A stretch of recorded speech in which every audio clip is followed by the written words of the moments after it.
It is KVOA's 70th birthday today, and over the years, so many great news anchors have filled its airwaves. But when it comes to longevity and the ability to capture a community's attention night after night, none compare to Patty Weiss.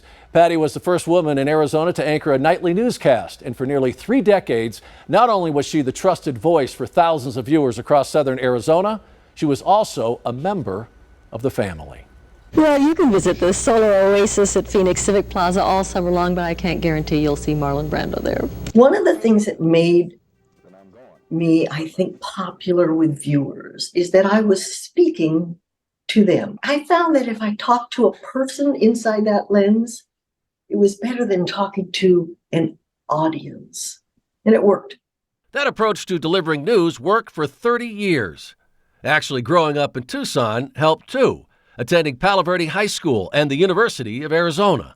Patty got her start in television at another local station in town, anchoring a morning show. Soon after, making history by becoming the first woman to anchor an evening newscast in Arizona, a move that came with some trepidation. The first time we did that show, I could hear the phones going in the newsroom. And they all through this 5 o'clock show, ringing off, and I thought, oh, they're all telling me get off there. But they weren't. They were saying, this is great. And it was wonderful. Patty would then make a stop in San Diego, anchoring there for 2 years before coming back to Tucson.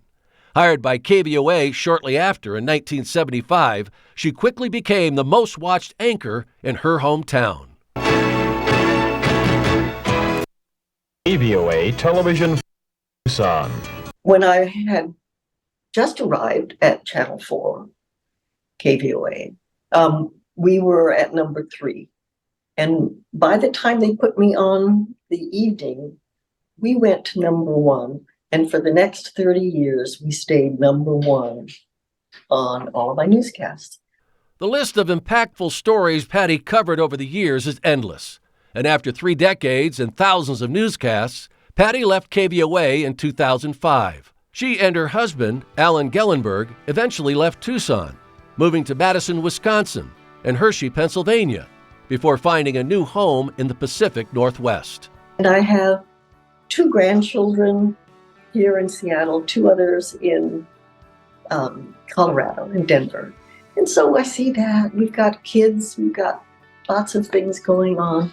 And I do a lot of walking. We're just keeping ourselves healthy.